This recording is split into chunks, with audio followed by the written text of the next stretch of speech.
I grew up in Queensland. I moved to Sydney to go to university. I originally qualified to work as a librarian. My first full-time permanent job was in the Mitchell Library in Sydney, which is my introduction to archival materials.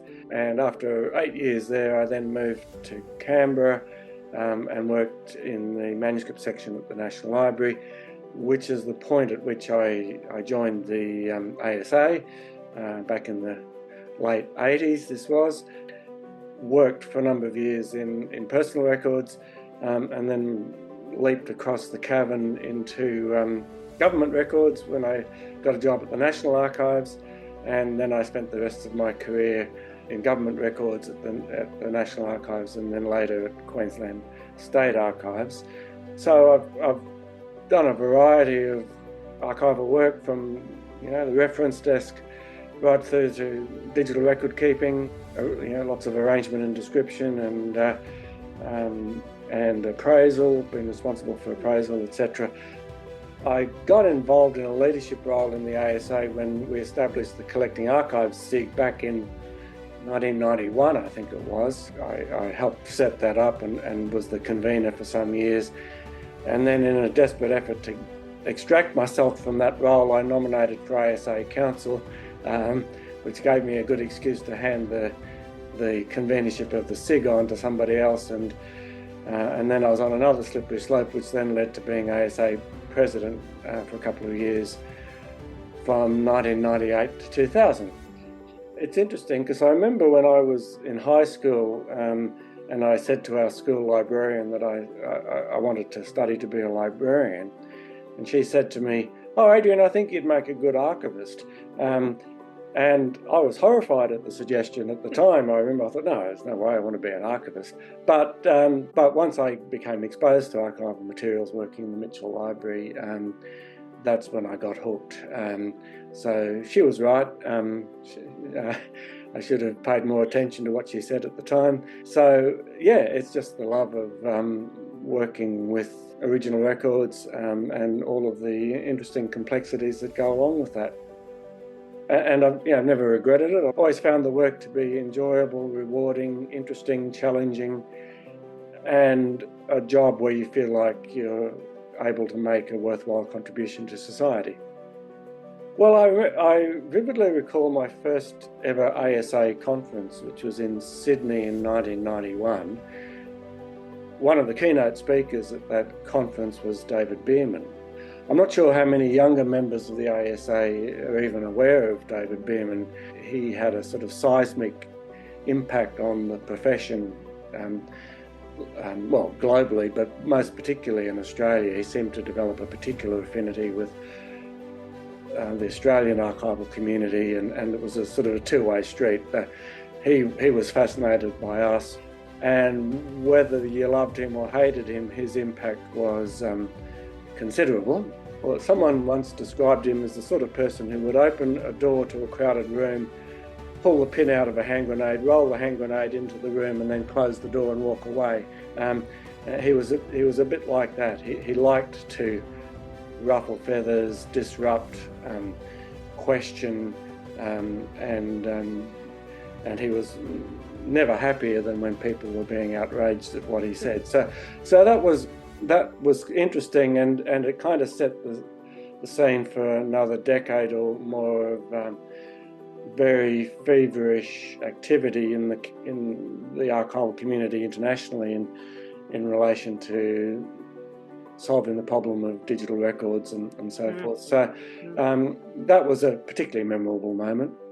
I mean, the fact that it's hung around for 50 years is an achievement in itself, and that it's grown and matured over that time, and that it's continued to hold fascinating conferences every year and produce a professional journal. Just in terms of nurturing our professional growth, I think the ASA has been very successful.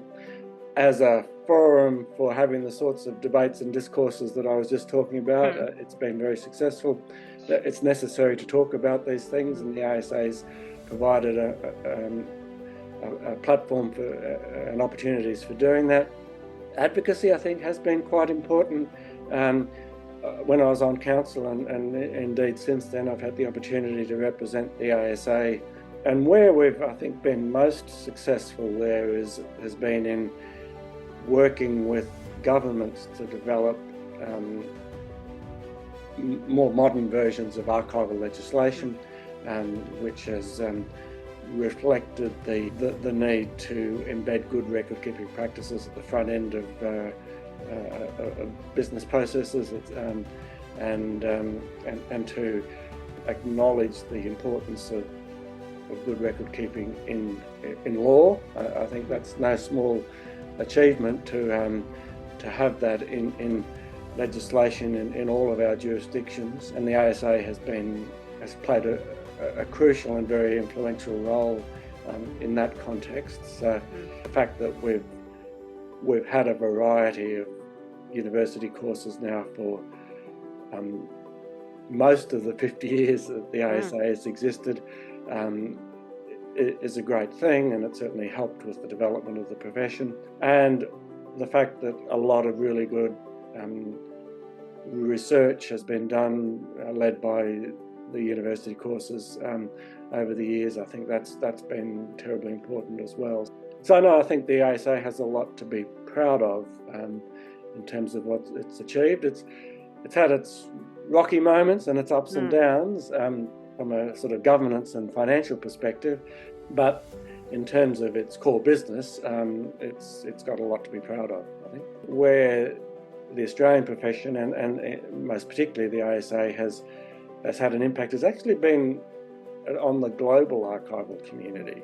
I mean, and if I cast my mind back to that first conference that I went to in '91, at that time the Australian archival community was fairly insular, but people like David Bierman actually gave us the confidence to actually get more involved, and he did give us the confidence to become more active on the global stage. And as the 1990s progressed, it almost looked like Australia had its heart set on archival world domination, because we became extremely active and extremely influential internationally, and that's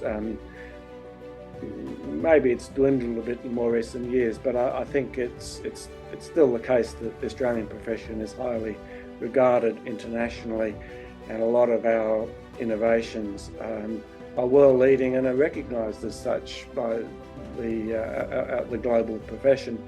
And I think the ASA, particularly through archives and manuscripts, and running conferences where we've had a lot of international keynote speakers, there's been a lot of dialogue between ourselves and the international thought leaders.